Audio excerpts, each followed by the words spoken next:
Hi, I'm with Wagner. My name is John. I'm going to show you some tips and tricks to help you have the best experience when you're using your Wagner paint sprayer. When you use our sprayers, your painting will go faster with a good, consistent finish and easy cleanup. To get the best finish that you're looking for when using a Wagner Flexio sprayer, you need to think about three things: the distance from the surface that you're spraying, the length of passes that you make, and how fast you're moving your arm. Let me show you how those three things work together to get to the finish that you're looking for. When using a paint sprayer, you want to think of it more like a brush than you would an aerosol spray can. For distance, you want to be 6 to 8 inches away from the surface.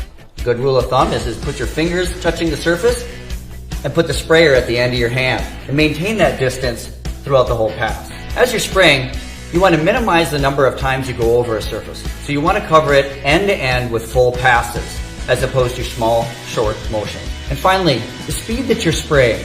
You want to go slow enough to get full coverage, but not so slow the paint runs.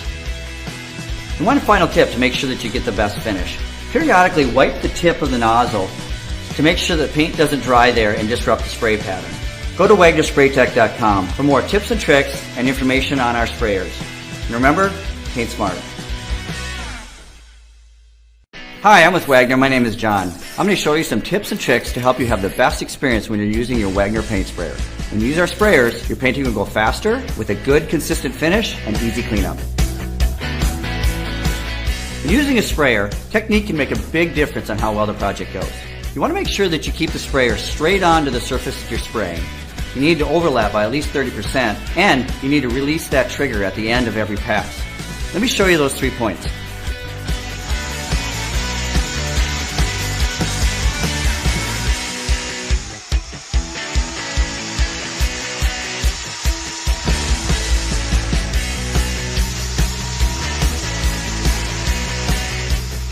Another key point is when you're using a Flexio 570, 590, and 990 is you have a two-stage trigger.